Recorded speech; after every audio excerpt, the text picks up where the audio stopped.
Empezamos a hablar de la teoría de los circuitos acoplados magnéticamente. Les decía yo que la teoría sí está, son muchas explicaciones, pero el procedimiento para aplicar la teoría es relativamente sencillo, ¿no? Bueno, es tedioso, pero es sencillo de aplicar. Bueno, empecemos. Habíamos dicho que hay que definir lo que es inductancia mutua y ver cómo altera las expresiones en el dominio de la frecuencia del análisis de un circuito eléctrico. Y cerraríamos con la explicación de lo que es un transformador lineal. Entonces, ayer avanzamos hasta repasar, repasar lo que era la inductancia, ¿no? Esto ya lo habíamos dicho desde el tema de los transitorios. Eh, Habíamos dicho que pues las inductancias las íbamos a modelar bueno, las inductancias en transitorio se cargan con un campo magnético, ¿verdad? Dependiendo de la corriente que les ponga uno, proporcional también a la construcción que tengan, o sea, número de espiras, diámetro de la espira, distribución de las espiras en una cierta distancia. Todo eso, y la corriente que les apliquemos provoca un voltaje. En resumen, ayer estaba dando la explicación más lento, aquí lo que podemos avanzar rápido, es decir, en resumen, el voltaje en una bobina cuya corriente varía con respecto al tiempo, se va a obtener como la inductancia multiplicada por la razón de cambio de la corriente.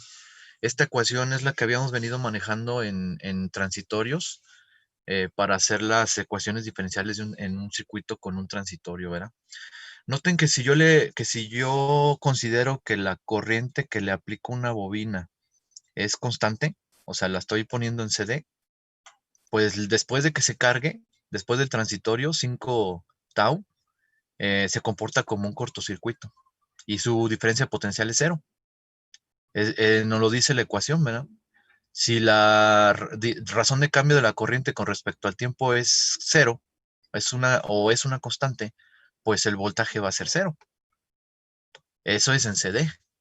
Ahora en alterna o en general en cualquier corriente que varíe con respecto al tiempo, va a ser igual ese voltaje al valor de la inductancia que normalmente nos la dan en henrios, o uno lo calcula en términos de WL, en caso de alterna, ¿verdad? Su impedancia, ¿no? En general, pues ahí está la ecuación.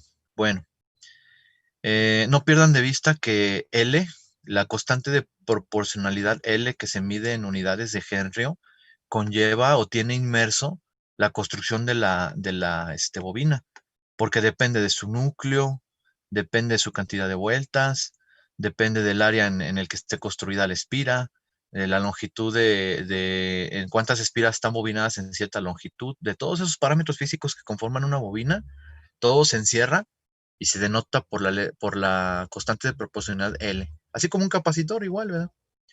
Nada más que la relación de un capacitor es diferente, ¿no? O sea, la corriente es igual al capacitor por la derivada del voltaje. En la bobina el voltaje en una bobina con corrientes que varían con respecto al tiempo va a ser proporcional, directamente proporcional a la inductancia por la derivada de la corriente. Bueno, ya di muchas explicaciones. Todavía no llegamos al tema nuevo, ¿no? El tema nuevo es, bueno, ¿qué pasa si hay una bobina cercas? Otra bobina cercas con diferentes construcción, o sea, diferente número de vueltas o en otros, es decir, con diferente inductancia L, ¿no? ¿Qué pasa, no? Bueno, pues vamos a hacer un análisis por partes para tratar de simplificar lo que pasaría al final. Y al final resumimos todas las explicaciones, ¿no? Bueno, vean la figura. Yo tengo una bobina 1. Yo tengo aquí una bobina 1, la cual está muy cerca de una bobina 2. La bobina 2 está en circuito abierto. Eh, no tiene fuente de energía. Le digo, vamos a analizarlo por partes y después lo analizamos ya de una forma más compleja, ¿no?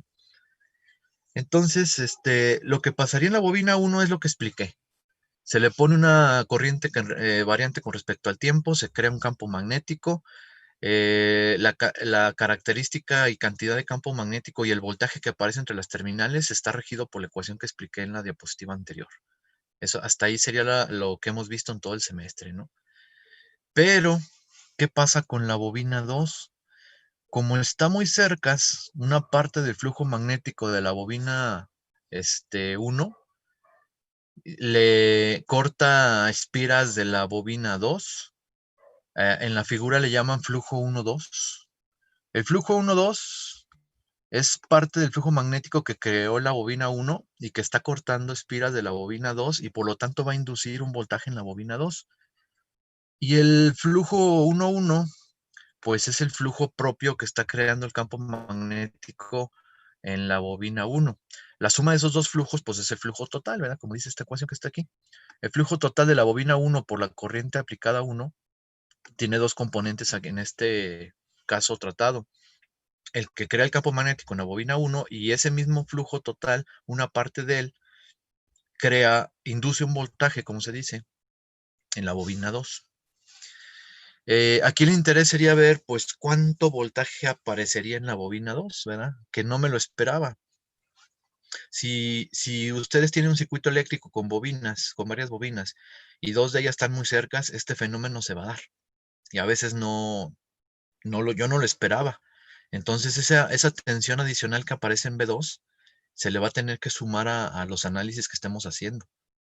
Si no lo tomo en cuenta, y me aparecen datos diferentes en mis mediciones, es lo que está pasando, y yo no lo esperaba, ¿verdad? Y la manera de modelarlo matemáticamente para cuantificarlo y analizarlo, pues es con las explicaciones que estamos dando ahorita. Ahora, si tú no quieres que suceda esto, pues separa tus bobinas en tu circuito eléctrico, en tu PCB, ¿no? O blíndalas, ¿no? Ahora hay otros dispositivos como el transformador lineal que quieren esto y que suceda de la mejor manera, o sea, que casi todo el flujo se acople a la otra bobina para que las cuestiones eléctricas pasen a la otra parte del circuito formado por la bobina 2. Eso es lo que sucede en un transformador, ¿verdad? Bueno, ya me estoy adelantando. Ahorita nada más sé que nos quede claro que lo que pasa en la bobina 1, sin que haya contacto eléctrico, pero sí mucha cercanía, va a haber efectos eléctricos en la bobina 2, va a inducir o va a aparecer un voltaje B2. Veamos qué ecuaciones podemos plantear. Bueno, en cuanto al voltaje en la bobina 1, pues dependerá de la corriente 1 directamente, ¿verdad? Y de la construcción física de la bobina 1. Y en cuanto al voltaje que aparecería en la bobina 2, va a depender de cuánto flujo de la bobina 1 le llegue y de la construcción de la bobina 2. Entonces, en el caso del voltaje 2, que no me lo esperaba, va a depender de su construcción física y de la cantidad de flujo que le llegue de la bobina 1 a la bobina 2. Entonces, por eso le pusieron este subíndice 1,2. Y el voltaje en la bobina 1 pues va a depender del flujo mismo de la bobina 1, ¿verdad? Esto se puede descomponer también, o bueno, se le puede añadir otro término, que sería que los dos expresiones dependen de la corriente de la fuente 1, ¿verdad? Tanto la bobina que está conectada directamente a la fuente de corriente 1, así como la bobina 2 que le llega una parte de flujo de la bobina 1 que depende de la corriente 1. Esa circunstancia, matemáticamente hablando, pues se pone aquí. Entonces, para la bobina 1 depende de su construcción, depende de su flujo mismo que provoca la corriente 1, ¿verdad? Y nosotros ya habíamos dicho que esta parte se le llama constante de proporcionalidad para no estar hablando de flujos magnéticos y número de vueltas y todo eso. Se le llama constante de proporcional y se le llama inductancia o autoinductancia. Autoinductancia porque lo provoca la misma corriente donde está conectada la bobina directamente con la fuente, ¿no? Normalmente no le decíamos autoinductancia, nosotros le veníamos diciendo inductancia y se nombran henrios, ¿verdad? Ahora lo que hay que ver, esta ecuación era esperada, ¿no? Nomás le pusimos los índices, ¿no? Lo que hay que ver es qué pasa con la bobina 2 en circuito abierto, ¿eh? La bobina 2 en circuito abierto, pues va a depender el voltaje que aparezca va a depender de la construcción de la bobina 2, de la cantidad de flujo magnético que le llegue de la bobina 1 y de la corriente 1 que provoca el flujo en la bobina 2. Nosotros podemos encerrar todo esto en una constante de proporcionalidad, ¿verdad?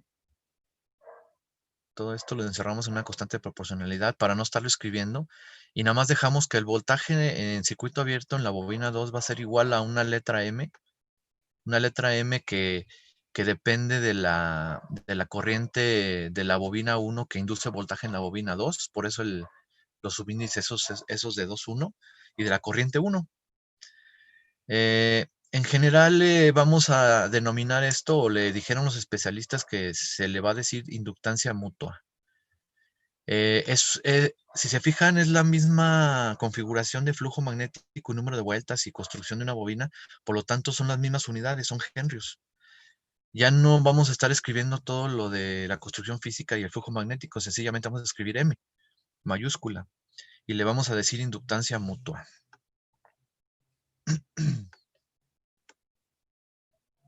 Entonces ya definimos lo que es una inductancia mutua. Esta inductancia mutua es en la bobina 2 debido a lo que indujo la bobina 1. Y su forma simplificada pues va a ser el voltaje que va a aparecer en la bobina 2, va a ser la inductancia mutua por la razón de cambio de la corriente de la bobina 1, ¿verdad? Normalmente nos lo van a dar como un dato. Ya en cuestiones prácticas y de análisis nos lo dan como un dato en un circuito eléctrico con acoplamiento magnético. Así como nos dan los datos de las inductancias, nos van a dar el dato de los acoplamientos magnéticos o las inductancias mutuas, ¿sale? No habría que estarlo uno calculando, porque calcularlo es complicado, ¿no? Así como es complicado calcular la inductancia de una bobina, me refiero a que calcula la inductancia de la bobina dependiendo las espiras, su diámetro,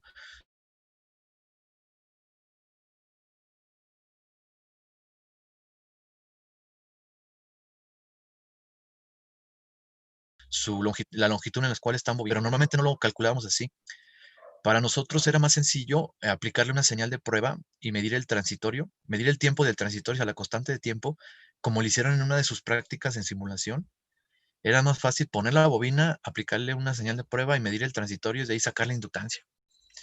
Entonces, la inductancia mutua podría hacerse un experimento para calcularla.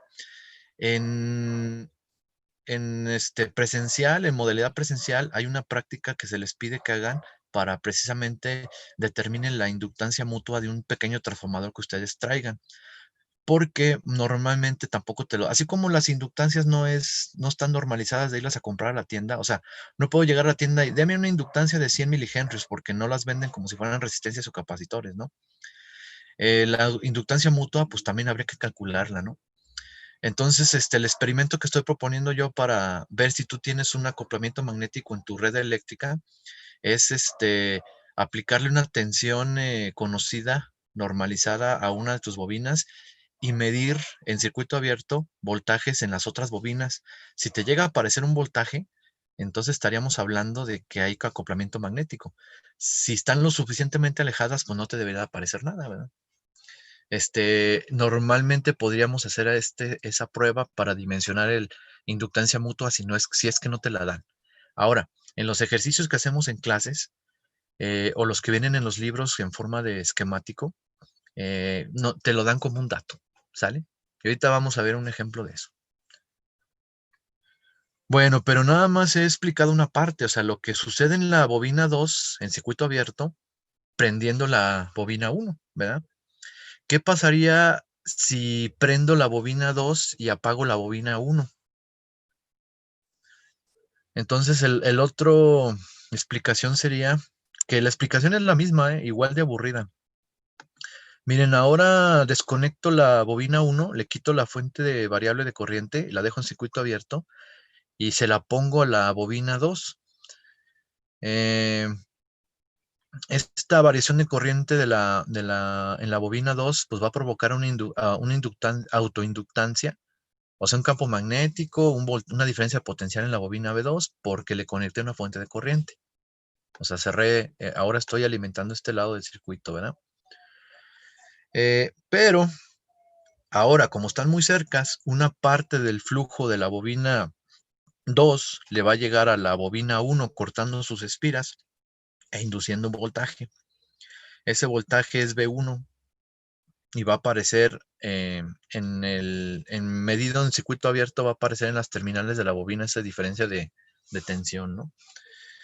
Entonces, el flujo total de la bobina 2 tiene dos componentes, el que provoca la autoinductancia en la misma bobina por la fuente de corriente I2 y la parte de este flujo que induce un voltaje en la bobina 2 por su cercanía, ¿no?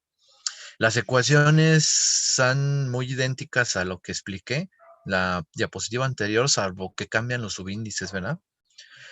Entonces, el voltaje en la bobina 2 va a depender de su construcción y del flujo que cree la fuente de corriente conectada ahora en la bobina 2. También va a depender directamente de la corriente de esa fuente de corriente. Todo esto lo puedo encerrar en una constante de proporcionalidad. Nosotros le llamamos inductancia de la bobina 2, pero ahora ese voltaje depende de la fuente de corriente que le puse en el circuito de la bobina 2. Eh, Ahora en la bobina 1, en circuito abierto, ahora ya no tiene fuente. En circuito abierto va a aparecer una tensión que se debe a la cantidad de flujo que le llega de la bobina 2 a la bobina 1. Depende también de la construcción y depende de la corriente, directamente proporcional también a la corriente, a la fuente de corriente que conecté en la bobina 2. Nosotros encerramos todo esto en una constante de proporcionalidad. No le podemos llamar L para no confundirla con la inductancia de la bobina 1 porque no lo es. Esta constante de proporcionalidad es qué tanto voltaje aparece debido al campo magnético que me está llegando de otra bobina, en este caso la 2. Entonces le vamos a llamar M y le vamos a poner el índice 1 de 1 a 2. Pues también se le llama inductancia mutua, ¿no? Ahora es la inductancia mutua debido al campo magnético de la bobina 2, la cual ahora es la que tiene la fuente, y me aparece una diferencia de tensión en la bobina 1. Eh, Aquí está la simplificación ya de todo eso, ¿no? Entonces, la diferencia potencial en circuito abierto que yo podría medir en una bobina 1 va a ser la inductancia mutua y depende de la corriente directamente que le pongan en la otra bobina, ¿no? Ok, entonces, el caso más complicado sería que a los dos bobinas les pongo corriente, ¿verdad? A las dos bobinas les pongo corriente y pues va a haber una inductancia en cada una de las bobinas, o sea, una diferencia de potencial debido a su inductancia, y en las dos bobinas va a haber una inductancia mutua, ¿sale? Sería el caso más complicado. Bueno, también ya me voy a brincar una demostración para hacer esto más ágil. Está demostrado que las inductancias mutuas son iguales en las dos pruebas que hice. Y ya no se le va a decir inductancia mutua en la bobina 1 debido a la bobina 2 o inductancia mutua en la bobina 2 debido a al campo magnético de la bobina 1. No lo vamos a decir así, simplemente lo vamos a decir autoinductancia M y se acabó. Y es la misma, ¿no? En los dos experimentos que yo le mostré, se sabe, está en los libros que es la misma, ¿no? Entonces el acoplamiento magnético es el mismo en las dos bobinas y las dos tienen energía y simplemente se le llama M y se mide en Henrius.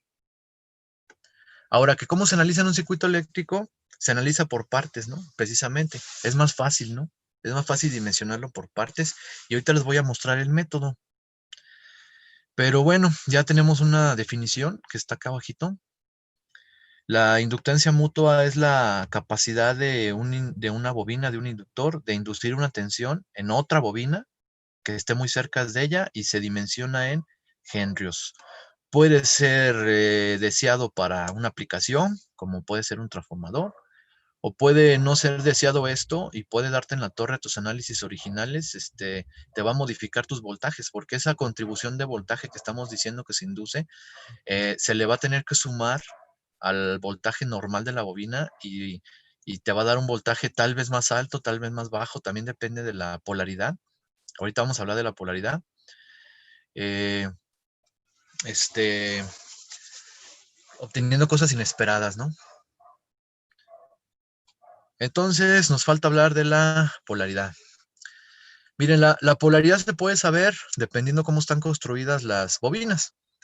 Si están bobinadas en sentido horario, las dos que están analizando, la que induce y la que tiene la alimentación, o si una está bobinada en sentido horario y otra en sentido antihorario, o si una empieza, vamos a suponer las que están en vertical, si una empieza el bobinado en la parte de arriba y termina en la parte de abajo, y la otra empieza en la parte de abajo y termina en la parte de arriba, ese cambio de sentido de bobinado cambia la polaridad del voltaje inducido.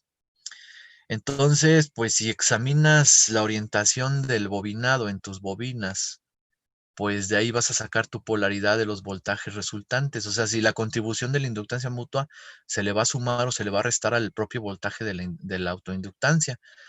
Pero, pues esto no es práctico. A veces algunas bobinas ni se alcanzan a ver cómo están hechas, ¿no? Vienen encapsuladas, ¿no? Entonces eso no es práctico. Entonces, ¿cómo le vamos a hacer para saber las polaridades en las bobinas? Vamos a aplicar el concepto de la convención del punto. Convención del punto. Es decir, el que fabrique la bobina se va a hacer cargo de darnos los henrios y ponerle un puntito a las bobinas para identificar la polaridad. No es que el punto signifique positivo. Todavía no acabo de explicar la regla del punto. Apenas nada más estoy diciendo que una bobina debería tener un punto para indicar dónde se empieza a hacer el bobinado, ¿no? Ahora, si ustedes son los que hicieron sus bobinas, pues deberían de ponerles el punto, ¿sale? Porque si no, pues, ¿cómo le haríamos para identificar? Ahora, si no tienen los puntos, pues no está todo perdido. Si tú le pones voltajes de prueba y te fijas qué sale, ¿no? O sea, tú le pones un voltaje de prueba senoidal a la bobina 1 y si del otro lado te sale en fase o sea, los pones en dos canales del osciloscopio, entrada y salida, y si te salen en fase, quiere decir que, que están los dos puntos arriba de las bobinas de tu prueba y que estás obteniendo polaridad positiva. Esa es una prueba directa, ¿no? Que uno puede hacer con una señal de prueba. Bueno, pero si ya tienen los puntitos, pues mejor, ¿no? Con los puntitos vamos a aplicar la convención del punto que dice lo siguiente, a ver si se entiende, ¿no? Hay dos maneras de expresarlo y luego lo voy a tratar de explicar yo más. Si una corriente en tu circuito eléctrico entra por el punto y entra por el otro punto también de la otra bobina, la contribución del voltaje inducido va a ser positiva. Lo voy a leer más textual, ¿no? Porque ahorita como que lo parafraseé, ¿no? Si una corriente entra a la terminal marcada de la bobina, la polaridad de referencia para la tensión mutua en la segunda bobina es positiva en la terminal con la marca de la segunda bobina. Cosa que fue lo que dije cuando me proponía un experimento, ¿no? Si tu corriente senoidal está en fase la de entrada con la de la salida, quiere decir que la contribución va a ser positiva, ¿no? Bueno, cosa contraria sería negativa, ¿sale? Otra manera de decirlo es, si una corriente sale de la terminal marcada de una bobina, la polaridad de referencia de la tensión mutua en la segunda bobina es negativa. Entonces, lo que está pasando es que en una bobina la corriente entra por el puntito y en la otra bobina la corriente sale por el puntito. Entonces ahí estaríamos hablando de negativo, ¿no? Contribución negativa, ¿no? Hay cuatro posibilidades, ¿verdad? Cuatro combinaciones entre dos bobinas, que los puntos estén arriba y las corrientes entren por los dos puntos, que los puntos estén arriba y las corrientes salgan por los dos puntos. En las dos situaciones es positivo. Y la otra combinación es punto arriba, punto abajo y las corrientes entra y sale, o viceversa. Entonces en los dos casos sería negativo. La que está en la figura, si se fijan, la corriente I1 entra por el punto y la corriente I2 en la otra bobina entra por el punto. Entonces, en esta aplicación, la contribución o la inductancia mutua sería positiva. Esto visto en un diagrama eléctrico, en un esquemático, pues vemos los puntitos, ¿verdad? Nos ponen los puntitos en las bobinas y analizamos que si la corriente I1 entra por el puntito y la corriente en la bobina 2 entra por el puntito, estamos hablando de que la inductancia mutua va a ser positiva. Caso contrario, si aquí la corriente hubiera salido por el puntito, entonces es negativo, ¿no? La contribución va a ser negativa, ¿no? Bueno, espero haberme explicado. Lo voy a volver a tocar el tema ahorita que resolvamos un ejercicio, ¿no? Hasta ahorita se acabaron las explicaciones teóricas y pasaríamos a hacer un ejercicio, ¿no? Entonces, no sé si tengan alguna duda hasta aquí.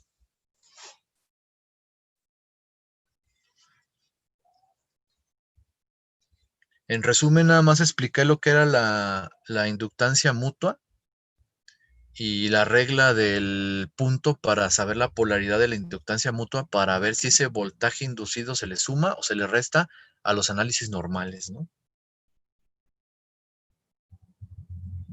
Si no hay inductancia mutua, sigues analizando los circuitos eléctricos como lo hicimos todo el semestre en estado estable senoidal, en el dominio de la frecuencia. Y bueno, hablé de algunas cuestiones prácticas que deberíamos de hacer en una práctica de laboratorio, pero pues ahora sí que no se pudo. No se pudo hacer la simulación, no se pudo en físico, no se pudo en simulación porque no nos da el tiempo, ¿no? Recordemos que la próxima vez que nos veamos va a ser su evaluación, ¿verdad? Entonces, no hay transformadores en el laboratorio de electrónica 2, que es el que nos toca para hacer prácticas, no hay. Había unos que utilizábamos alguna vez para hacer esos experimentos, pero están en el laboratorio de física, los movieron al laboratorio de física y es donde se encuentran, ¿no? Pero aquí esta prueba se les pide que traigan uno, traigan un transformador de deshuese. Son fácilmente identificables, ¿verdad? Los transformadores, porque a diferencia de una bobina tienen muchas conexiones, no tienen 4, pueden tener más, porque un transformador puede tener varias bobinas, no nada más 2. No sirven, ¿no? No sirven para la prueba, ¿no? Están embobinados en un núcleo cuadrado que conduce el flujo magnético, entonces son fácilmente de identificar los transformadores, ¿no? Antes los traían las fuentes de energía, los eliminadores de baterías, como les decíamos, de todo tipo los tenían, pero ya tienen unos años para acá que los eliminadores son de estado sólido con electrónica y diseño conmutado, y eliminaron el transformador. Entonces ya es más difícil encontrarlos en fuentes de equipo electrónico, ¿no? Más bien tienen otras aplicaciones, pero todavía los puedes encontrar en deshuese. Mucha gente también los vende el deshuese y los desbaratan y los venden por el cobre. Pero bueno, entonces, y comprarlo es caro. Si bien todavía los puedes conseguir en las tiendas del ramo de electrónica, de componentes electrónicos, pues un transformadorcito para una fuentecita, si te anda costando 200 pesos más o menos. Póngale 150 pesos. Entonces, como que las prácticas de laboratorio están diseñadas para que no gasten más que unos 50, por lo mucho unos 50 pesos por experimento, ¿no? Que se dividen entre los compañeros, y muchos de los resistencias y otros componentes pues son reciclables, ¿no? O sea, más bien gastan poco dinero para hacer experimentos en circuitos eléctricos físicos, y en simulación pues no gastas nada, ¿verdad? Más que el tiempo, ¿no? Van a decir, no, pero las primeras simulaciones me tardaba 2, 3 horas. Pues sí, ahí se invierte horas hombre en hacer las simulaciones. Bueno, no hay dudas de esto, pasaríamos al ejercicio. Sí, no hay dudas, ¿verdad? Ok. Les decía yo, la cuestión teórica es aburridota. Ahora les voy a mostrar la cuestión procedimental, o sea, el procedimiento para analizar un circuito con acoplamiento magnético. Les traigo un ejemplo, ¿no? El ejemplo del que traen los libros de texto. Este circuito eléctrico, pues es un modelo de una aplicación. No sabemos de qué sea. Lo que queremos es analizarlo, ¿no? Nos piden que saquemos las corrientes I1 e I2 o las corrientes de lazo de ese circuito eléctrico.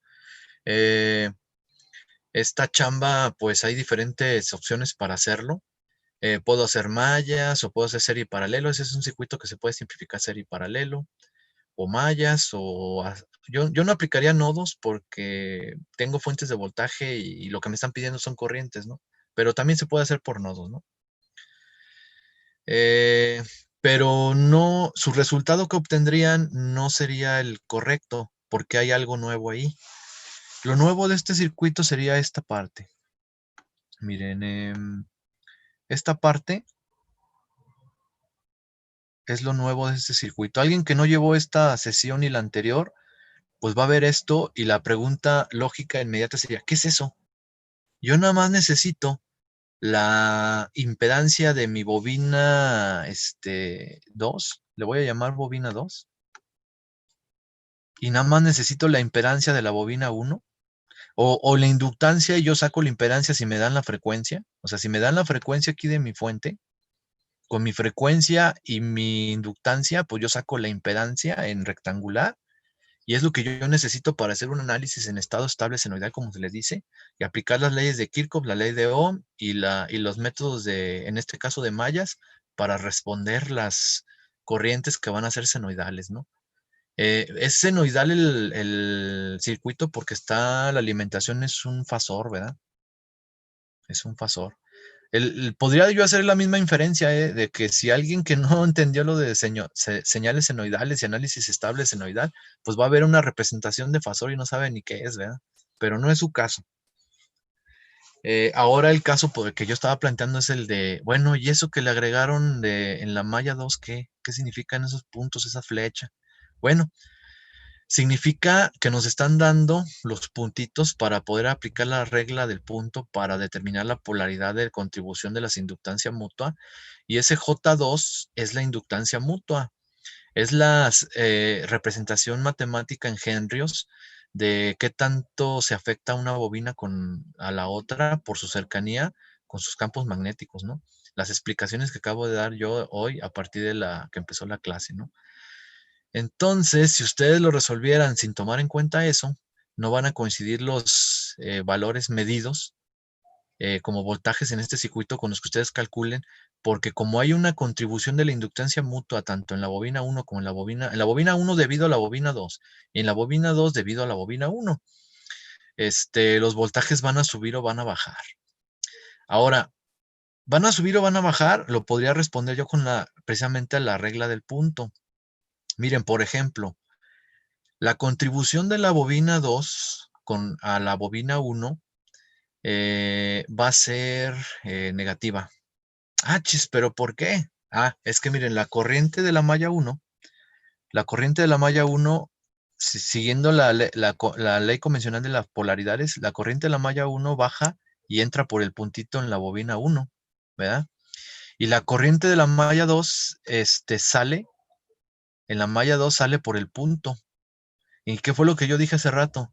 Que si las corrientes en dos bobinas que tienen acoplamiento magnético e inductancia mutua, una entra y una sale, es negativo la contribución. Entonces, el voltaje que induzca la bobina 2 en la bobina 1 va a ser negativo y se lo voy a tener que quitar al voltaje que yo calcule normalmente por la pura inductancia 1. Entonces, ahí lo que va a pasar es que voy a medir menos voltaje del que realmente yo calcule si no tomo en cuenta estas consideraciones. Ahora, si tomo en cuenta estas consideraciones del acoplamiento magnético y la inductancia mutua, mis cálculos deberían de corresponder muy cercanamente a lo que yo mida. Ahora, yo podría medirlo como un solo dato con valor eficaz, ¿no? O sea, yo puedo llegar con un multímetro y medir el voltaje de la bobina y me saldría el 100, bueno, me saldría el valor máximo entre raíz de 2 para ver lo que leería el multímetro en alterna. O si yo tengo dinero y traigo un osciloscopio, pues lo mido con el osciloscopio, ¿no? Y yo vería una forma de onda muy parecida o muy cercana de valor RMS y valor pico y desfase al que digan mis cálculos, ¿no? Ahora, si no se parece para nada a lo que dicen mis cálculos, o sea, que no tenga que ver con mis problemas de interpretación, sino que de plano no se parezca a nada, como alguna vez me plantearon en preguntas a lo largo del semestre. Oiga, y si no se parece nada, pues es que algo está mal, ¿no? Algo está mal, ya sea en la medición, en el cálculo o en la simulación. Puede ser un problema nada más en la simulación, ¿no? O sea, que no supe poner la fase, o puede ser un problema de interpretación o todo lo que dije, ¿no? Bueno, pero se supone que poco a poco fueron afinando todas esas cosas para que les ocurra lo menos posible. La única manera de ser excelente experto en circuitos eléctricos es haciendo muchos ejercicios, haciendo muchas mediciones, haciendo muchas interpretaciones. Yo, a pesar de ya tener muchos años con esto, todavía de vez en cuando me puedo confundir. Entonces, imagínense, cuando era estudiante, pues había más dudas y más confusiones, ¿no? Entonces, la única manera de mejorar es el camino que dije que cuesta esfuerzo, pero así es, y creo que así es en varias asignaturas, ¿eh? No he visto a alguien que se las pueda todas, nomás con leer una vez las cosas, ¿no? Hay que practicar y si las cosas fueran fáciles, pues todo el mundo las haría. Pero bueno, entonces, me queda un minuto de conferencia y se va a cortar. Nos reconectamos de nuevo, ¿no? Ojo para aquellos que están dormidos. Hay 29 participantes, a ver si regresan los 29. Eh, lo voy a analizar convencionalmente y luego lo voy a analizar con la contribución de la inductancia mutua para hacer las comparaciones, para que vean lo que pasa, ¿no? Lo que pasaría en este circuito. Ahora, este circuito es de inductancia mutua porque lo veo al ver los puntitos. Entonces, si ustedes, por cierto, si alguien de ustedes en simulación agarró una bobina con puntito, estaba haciendo un circuito de acoplamiento magnético y a lo mejor por eso tampoco les coincidió, ¿no? Pero eso no lo pude ver yo porque no pude ver todas las...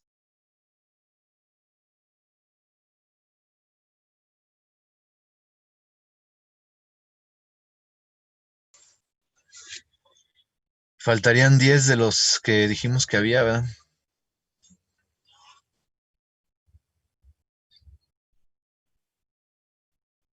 Mientras tanto, ¿alguien me puede decir si se escucha bien?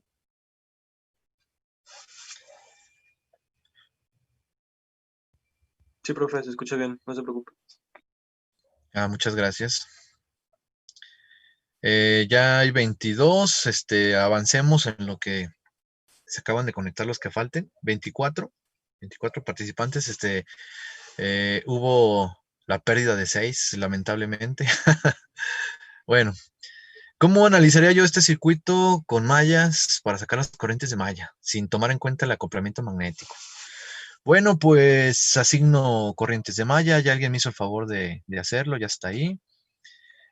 Saco mi ecuación algebraica por malla aplicando la ley de Kirchhoff de los voltajes.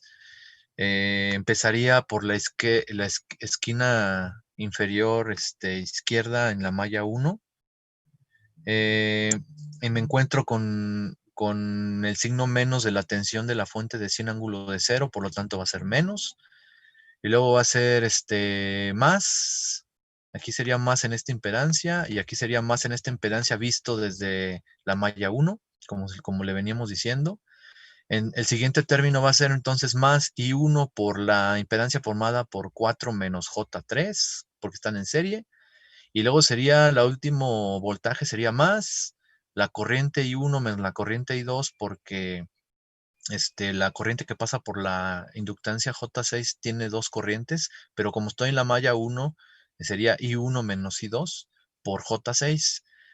Eh, Esa sería mi primera ecuación, ¿no? Y la segunda ecuación en la malla 2 sería, empezando por el punto inferior izquierdo de la malla 2, me encuentro con todas las tensiones que son positivas, entonces todos los voltajes aquí serían en suma, sería I2 menos I1, sería la corriente en la bobina de J6 desde la malla 2, sería I2 menos I1 por J6, y luego sería más I2 por 5 más J8, ¿verdad? Serían mis ecuaciones de malla normal, si no tomo en cuenta el acoplamiento magnético. Ahí están, ¿no? Entonces, decíamos que la fuente de 100 me quedaba negativa, si la paso al otro lado la ecuación me queda positiva. Entonces, 100 ángulo de cero va a ser igual a I1 por 4 menos, queda, simplificando ya, me queda I1 por 4 más 3J, ¿no? O sea, menos 3J se va a simplificar con I1 por 6J y pues me va a quedar nada más 3J. Y el otro término me va a quedar negativo y va a ser menos I2 por 6J, ¿no? Aquí está.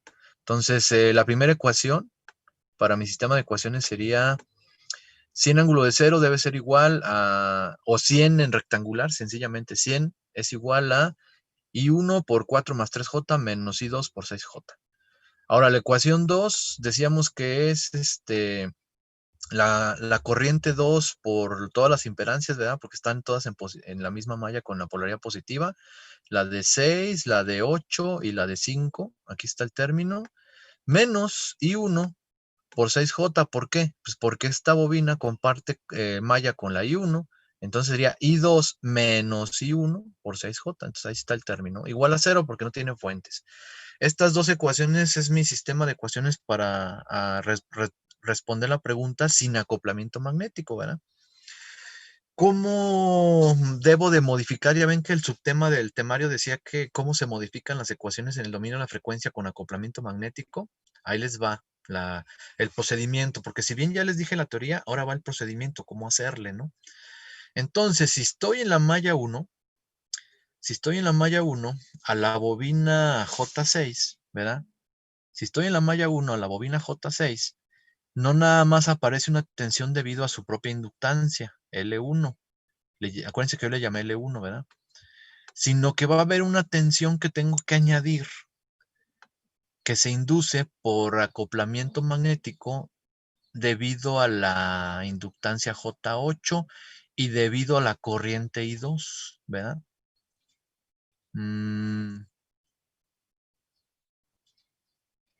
Sí, debido a la corriente I2. Entonces, pues simplemente le tengo que agregar el término a la ecuación y se acabó. Nada más que, ¿de qué polaridad va a ser?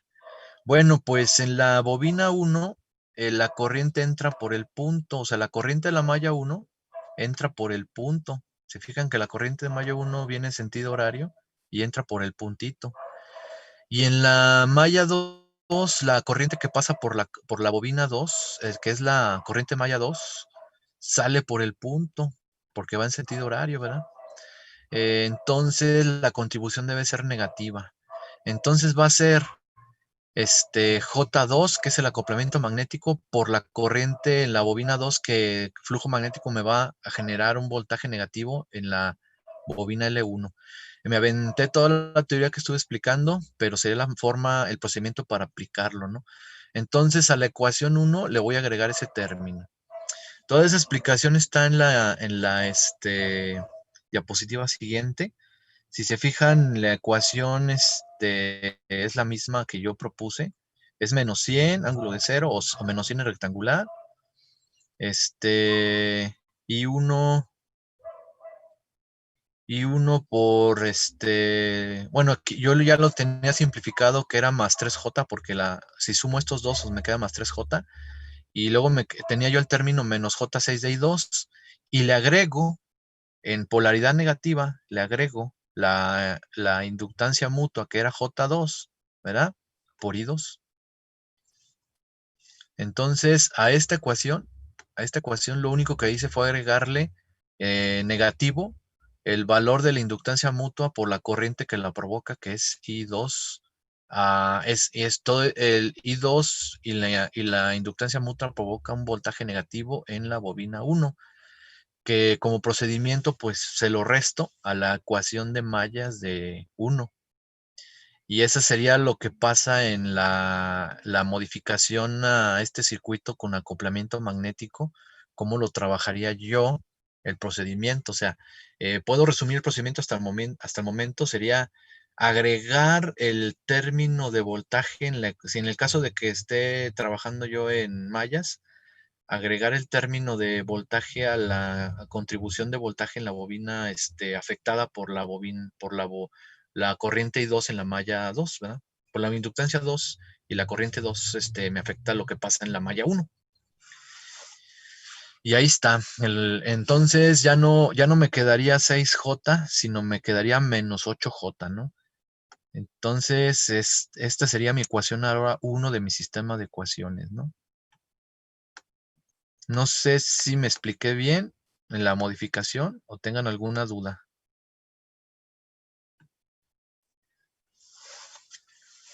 Aproveché volver a hacer el análisis sin acoplamiento magnético para que se comparara, fuera muy visible lo que se le agregó, ¿no? Debido al acoplamiento magnético y por qué el signo negativo, ¿no? Bueno, pues si no tienen dudas, habría que modificar ahora la ecuación de la malla 2. La ecuación de la malla 2 es la que da más dudas a los estudiantes. Déjenme regreso al dibujito. Miren, si aquí es bien claro que si estoy en la malla 1, ¿verdad? Si estoy haciendo análisis en la malla 1, para mí es bien claro que en la bobina 1, ¿verdad? Que en la bobina 1 va a haber una inducción de voltaje por la bobina en la malla 2, la bobina 2, ¿verdad? Y esa contribución de voltaje depende de la corriente que circula por esa bobina J8. La corriente que circula por esa bobina J8 es I2, ¿verdad? Y por eso agregamos el término J2 por I2. Y con signo negativo, porque aquí la corriente en la bobina 1 entra y en la corriente en la bobina 2 sale. Hasta ahí espero no haya dudas, ¿no? El asunto es que si ahora me paso a la malla 2, porque ahora estoy planteando lo de la malla 2, ¿verdad? El asunto en la malla 2 es más confuso. ¿Por qué? ¿Qué corriente pasa por la bobina L1 estando en la malla 2? Pues pasa la corriente I2 menos I1, ¿sale? Entonces esa corriente I2 menos I1 es la que provocaría un voltaje en la bobina 2J8, ¿sale? Pero también en la misma malla, la corriente I2 en la bobina 2J8 provoca una tensión en la bobina 1. Entonces hay dos contribuciones en la bobina 1 debido a la bobina, a los efectos de la bobina 2. No sé si me explico. Va de nuevo. Miren, el voltaje que tiene la bobina, el voltaje que aparecería normalmente en la bobina 2, se le tiene que adicionar los efectos que provoca el campo magnético de la bobina 1, que dependen de la corriente 2 menos la corriente 1. No nada más de la corriente 1, sino de la corriente 2 menos la corriente 1. Y aparte, en la bobina 1 aparece una contribución de voltaje de la bobina 2 que nada más depende de la corriente 2. Entonces estoy hablando como de tres términos más que le tengo que poner a la ecuación de la malla 2. Esto es confuso. A mí, bueno, yo me estoy proyectando. Yo cuando era estudiante, yo en las explicaciones entendí que si estaba en la malla 1, iba a haber un término que le iba a agregar. Eso sí le entendí, ¿no? Pero estando en la malla 2, yo pensé que nomás a la bobina 2 le iba a agregar un término de la bobina 1 y se acabó. No. No, porque en la trayectoria que estoy analizando de voltajes Kirchhoff, no nada más hay un voltaje en la extra en la bobina 2 debido a la bobina 1, no. Hay tres contribuciones y no nada más una. ¿Por qué tres contribuciones? Va otra vez.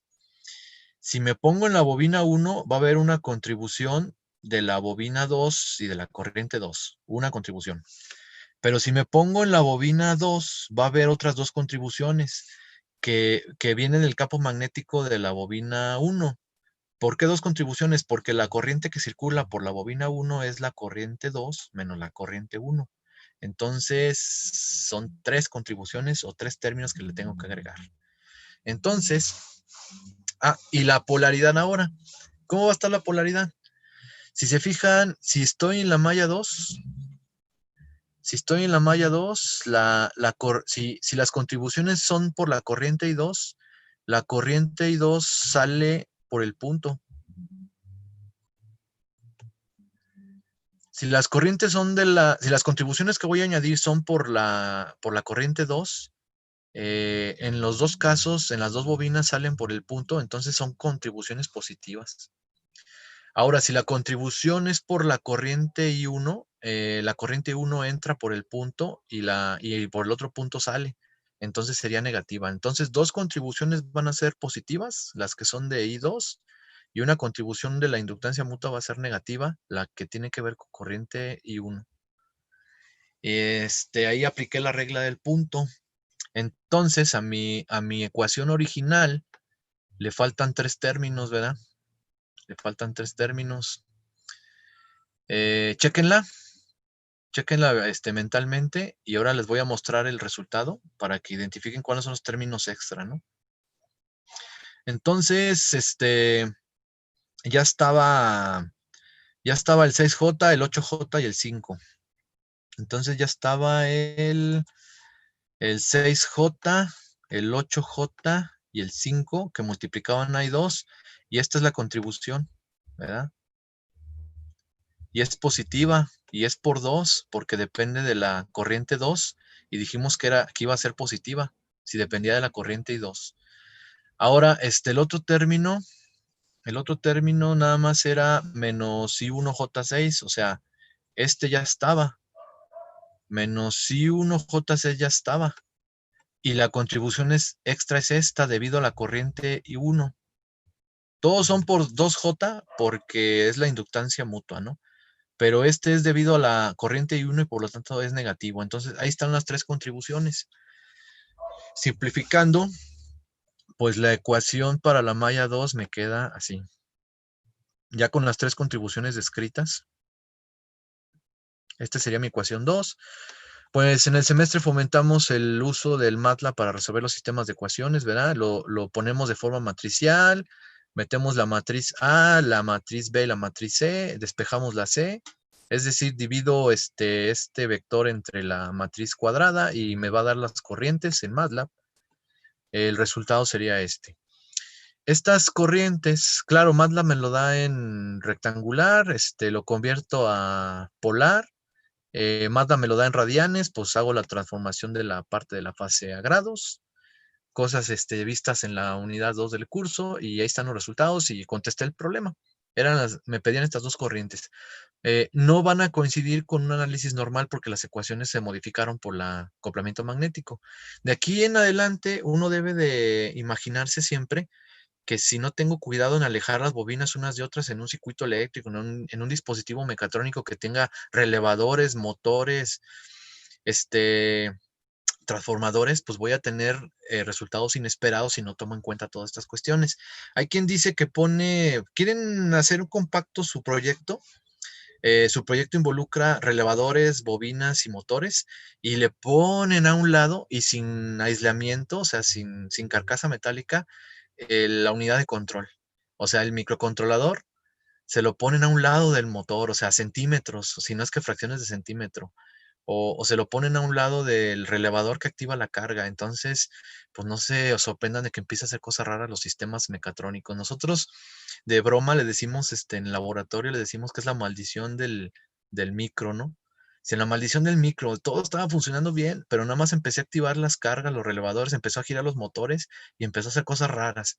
Pues sí, tienes contribuciones de voltajes debido al acoplamiento magnético no esperados, no modelados, porque se te olvidó que lo que estoy diciendo eh, en esta clase, cuando estás haciendo tu proyecto mecatrónico por ahí de octavo semestre, ¿no? O sea, dentro de 2 años, están en tercer semestre, dentro de 2 años y medio, 3 años, están titulándose y ya se les olvidó todo lo que estuvimos diciendo en estas clases, ¿no? Bueno, pues aquí está la información y un ejemplo. Por cuestiones de tiempo ya no voy a dar más ejemplos, pero si se fijaron, si yo aplicara una evaluación con acoplamiento magnético, no nada más debes de saber de acoplamiento magnético, sino de resolver circuitos eléctricos con todas las técnicas vistas en el semestre y del otro semestre también, ¿no? Mallas, nodos, divisores de tensión, divisores de corriente, la ley de Ohms, ley de Kirchhoff de voltajes, ley de Kirchhoff de corrientes, tal vez hasta un Thevenin, una superposición, bla, bla, bla, ¿verdad? ¿Dudas, compañeros?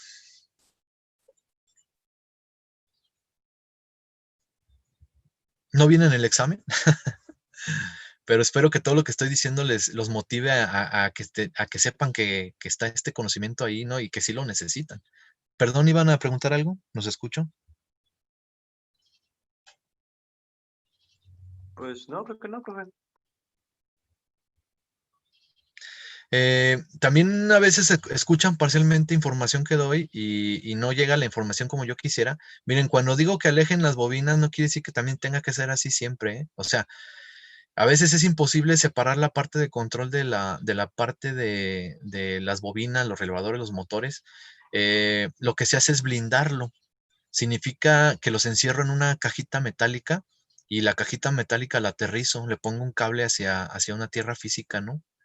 Eso significa blindarlo, de tal suerte que casi elimino el 90% de problemas de acoplamiento magnético, ¿no?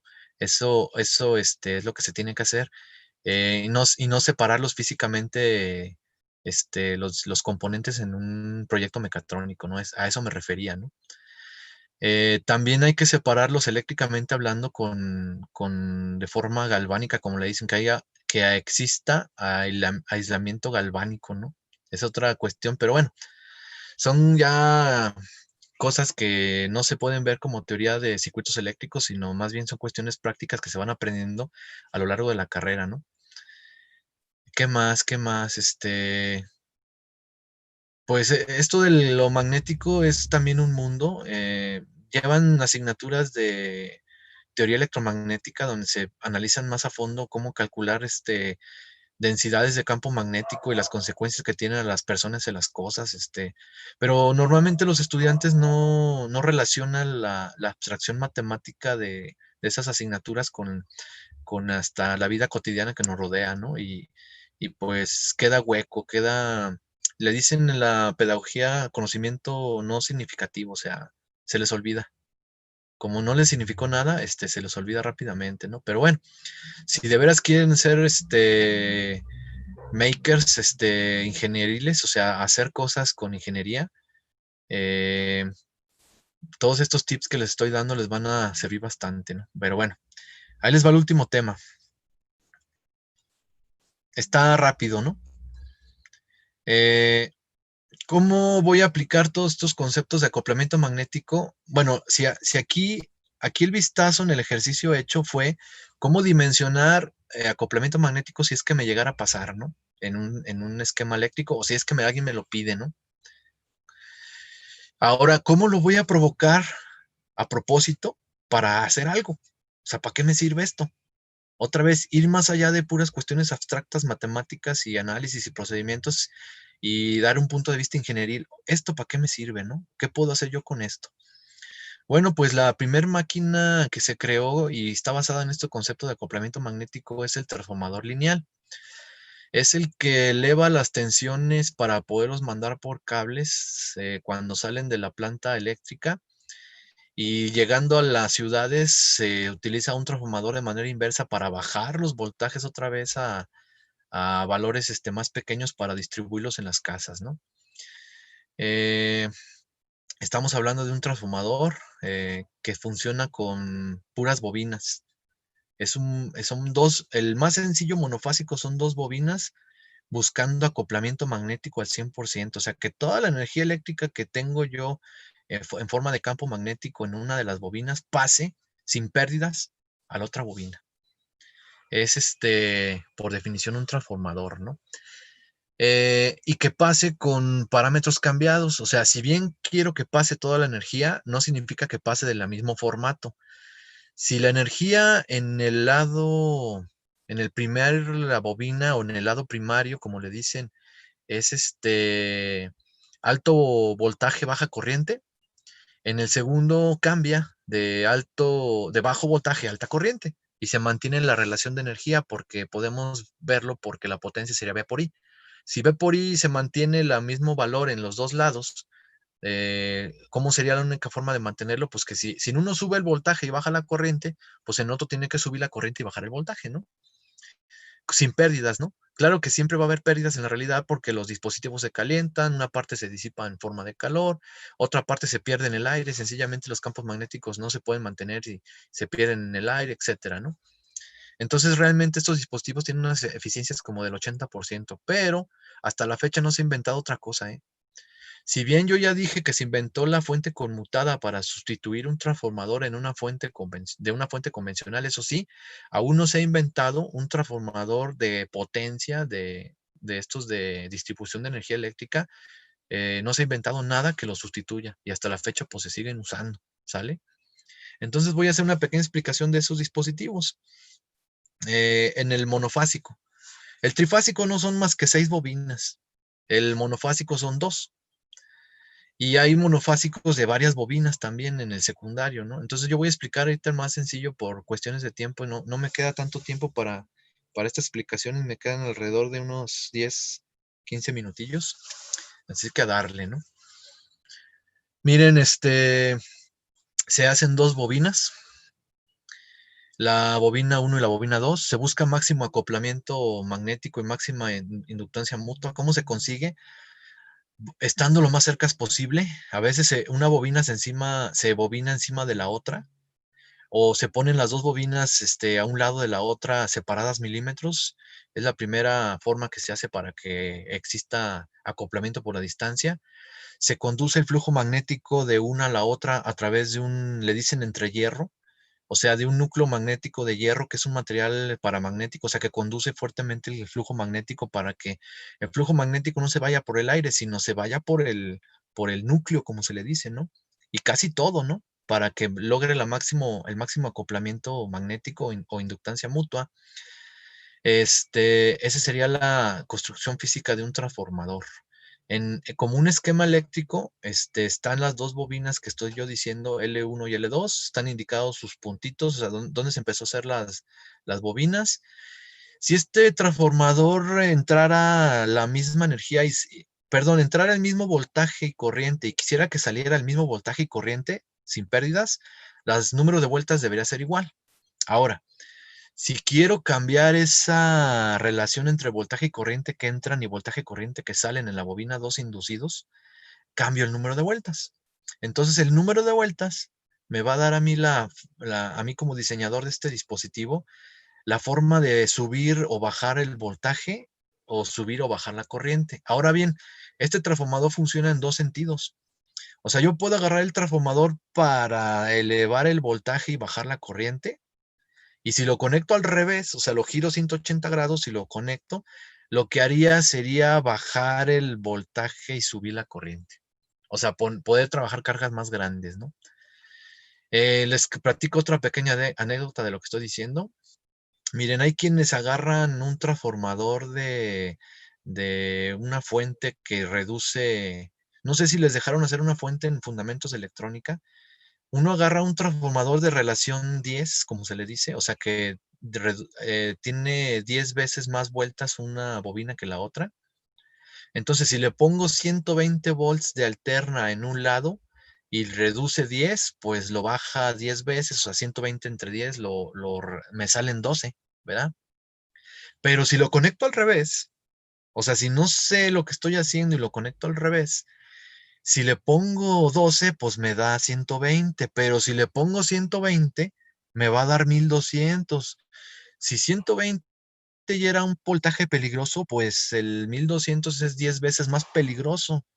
Entonces la anécdota es esa. Hay gente que los agarra para dar toques. No sé si alguna vez vieron la maquinita de dar toques, ¿no? Agarran un transformador, le aplican variaciones de corriente con una pila, dando switcheos en la pila, o sea, le agarran un alambrito y le dan, conectan y desconectan rápidamente a la conexión de la pila para provocar las variaciones de corriente, porque un transformador en CD no hace nada, por cierto. Eh, y lo conectan al revés para elevar la tensión, y pues del otro lado, si le aplican, no sé, 1.5 volts, pues del otro lado son 100 o 200 volts que dan toques, como un dispositivo de broma, ¿no? Pero les digo, luego hay alumnos que les dejan tareas en materias de física que hagan generadores de Tesla o ese tipo de cosas que, que elevan la tensión hasta 12,000 o 20,000 volts para provocar una chispa visible, o sea, que convierta el aire en conductor, o sea, el aire en plasma. Si no llegan a hacer sus cálculos correctamente, esa chispa puede matarlos, ¿eh? Y yo he suspendido experimentos en salones de clase que lo hacen a escondidas, lo hacen de manera furtiva. Estos experimentos que les estoy diciendo, sin supervisión ninguna, y lo peor aún sin conocimiento alguno, y pues se pueden morir. Entonces, Al que yo vaya haciendo experimentos de estos primero los voy a preguntar si saben lo que están haciendo y dependiendo de lo que me contesten, pues evaluaré si tienen la teoría, ¿no? Y después les daré las cuestiones de seguridad para que hagan su experimento de manera segura. Pero ¿saben qué? Por reglamento está prohibido andar haciendo experimentos en los salones. Tienen que hacerlo en un laboratorio de la escuela con supervisión de un especialista. Si el maestro que les dejó este proyecto si un maestro les dejó este proyecto, debe estar presente, debe de estar presente por normatividad del reglamento laboratorio en su experimento para minimizar el riesgo de accidente. Bueno, cierro el paréntesis de lo que estaba yo diciendo. Miren, lo que están viendo es un transformador, es un modelo circuital de un transformador, pero desde el punto de vista de los circuitos eléctricos, pues es un circuito eléctrico. Es un circuito eléctrico con inductancia, acoplamiento magnético y se acabó. Tengo fuente a la izquierda, acá una resistencia en el primario que se debe a la oposición de la corriente por el cobre. Tengo una inductancia que son el número de vueltas de la bobina y el núcleo que tenga, del lado primario, como se le dice. Del otro lado, tengo carga, tengo la resistencia del alambre y tengo el número de vueltas y núcleo magnético de la bobina 2. Pues sí es un transformador, pero pues también es un circuito eléctrico. Y yo como analista de circuitos eléctricos, pues simplemente lo analizo y se acabó. ¿Qué puedo yo analizar aquí que me interese? Pues sacar las corrientes en la malla 2 en términos de la corriente malla 1, o sacar la malla 1 en términos de la corriente 2, o sacar la impedancia que ve la fuente, por ejemplo. Ese tipo de cosas son lo que se hace en este tipo de dispositivos y se hace con pura técnicas de circuitos eléctricos. Por cierto, ya no van a llevar más clases de circuitos eléctricos porque lo que van a estar llevando son aplicaciones. Entonces, si están pensando que ya no van a utilizar todo lo que están que aprendieron, pues no va a ser así.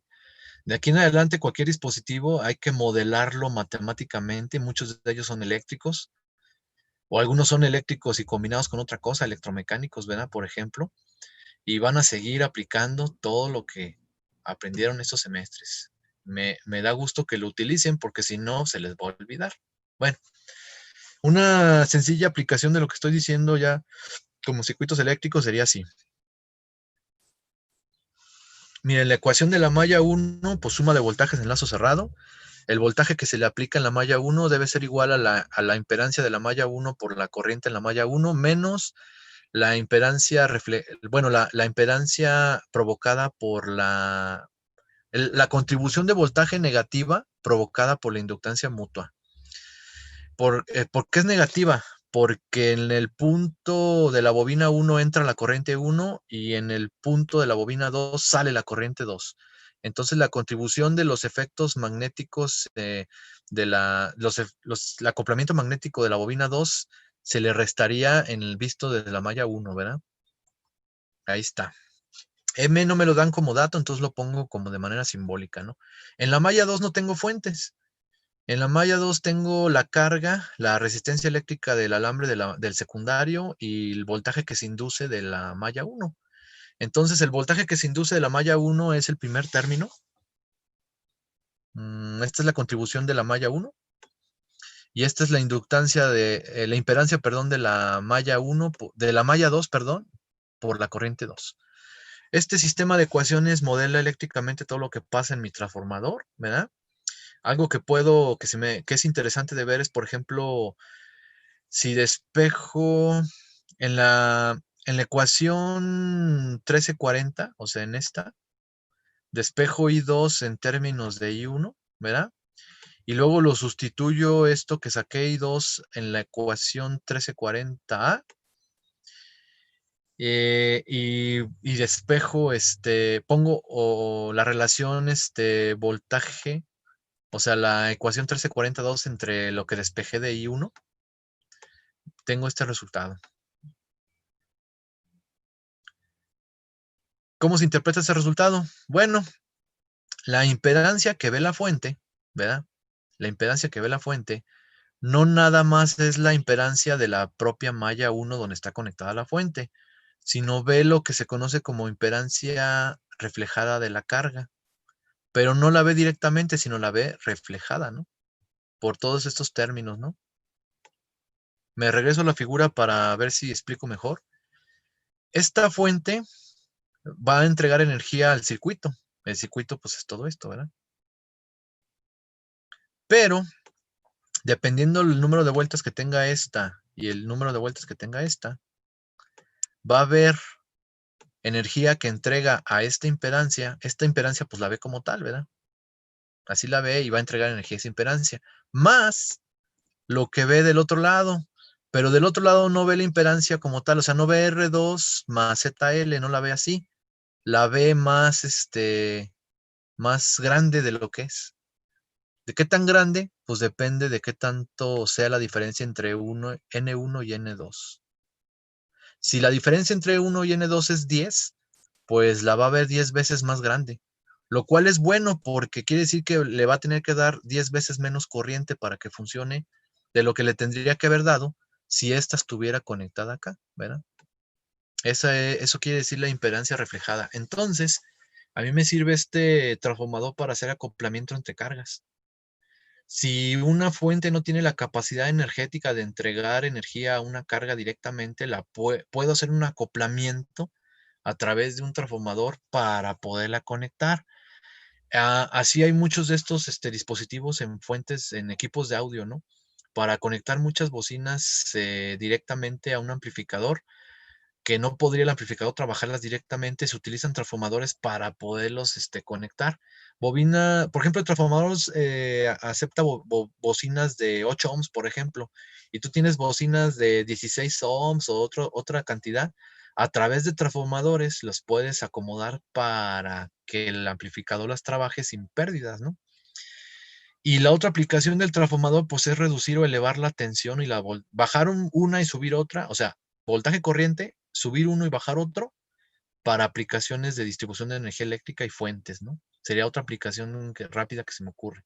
Bueno, entonces este término es la impedancia que está en la malla 1 de un transformador, y el otro es la impedancia reflejada de cómo ve la fuente una carga por medio del transformador, y tiene muchas aplicaciones, ¿no?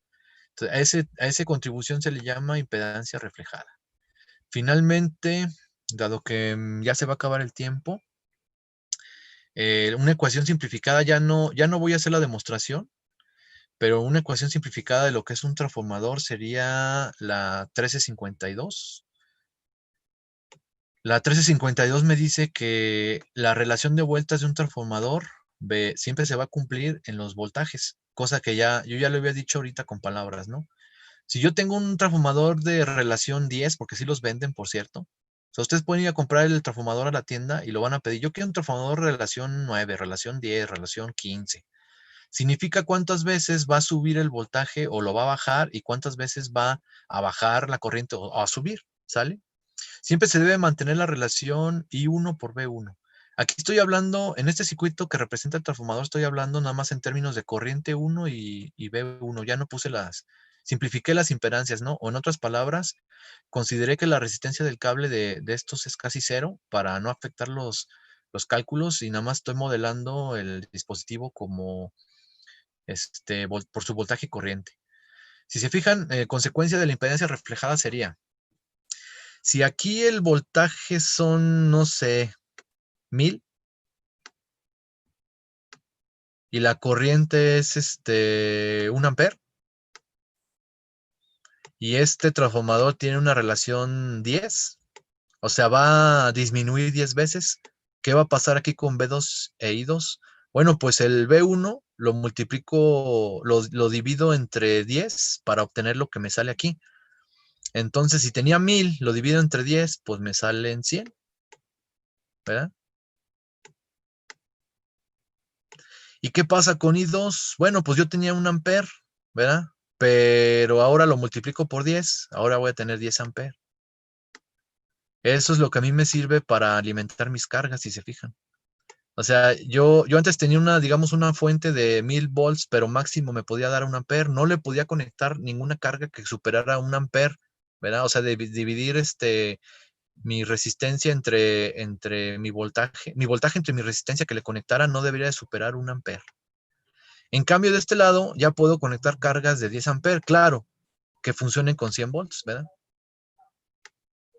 Y es lo como se utilizan, por ejemplo, en una fuentecita en mecatrónica, ¿no? Cuando quieren una 5 volts en un microcontrolador, pues tienen la conexión monofásica de la mesa del laboratorio, que es 115 eficaz, 170 pico, lo van a rectificar con diodos, o sea, lo vuelven de CD y luego, pero antes, perdón, antes de rectificar, primero lo reducen, lo bajan de 120 a 12 o a 15 con un transformador y luego lo rectifican y luego lo alisan, lo aplanan con un capacitor, lo filtran y ya tienen 5 volts filtrados para sus cargas en mecatrónica. Les digo, esta tecnología, pues ya más bien hoy día se le encuentra uno como fuente conmutada sin transformador, pero anteriormente a las fuentes conmutadas así era como se hacía. Y con este tema cerraría el semestre, entonces no se tengan alguna duda. Más información, pues en el capítulo 13 de acoplamiento magnético del libro. Queda menos de un minuto, no se tengan alguna duda, o si tienen alguna duda, pues me la mandan por correo. Nos estaríamos viendo el martes para su evaluación. Más información del examen también se los mando por correo antes del examen, ¿verdad? ¿Cómo sería? Si se los mando por correo o sería en la plataforma, les daré con tiempo la información.